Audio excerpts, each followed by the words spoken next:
In a manufacturing warehouse, speed is everything, but so is flow. When internal transport isn't right, you don't just lose seconds, you lose output.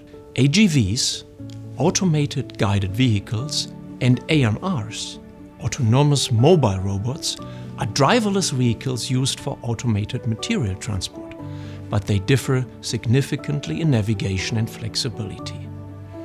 AGVs follow fixed pre-installed paths, whereas AMRs use sensors, cameras, and software to navigate freely, dynamically adapting to obstacles. So here is the question: how many AGVs or AMRs do you actually need in your manufacturing warehouse? And where should they run? That's exactly where you can validate this in MELSOFT Gemini. Here's a real example from a manufacturing warehouse project. A company built a new warehouse where mobile robots transport finished products. And after the warehouse went live, it turned out some vehicles were barely used. Using simulation, they evaluated the correct number of units needed on the shop floor and found they had purchased 18 extra mobile robots. Those units weren't wasted.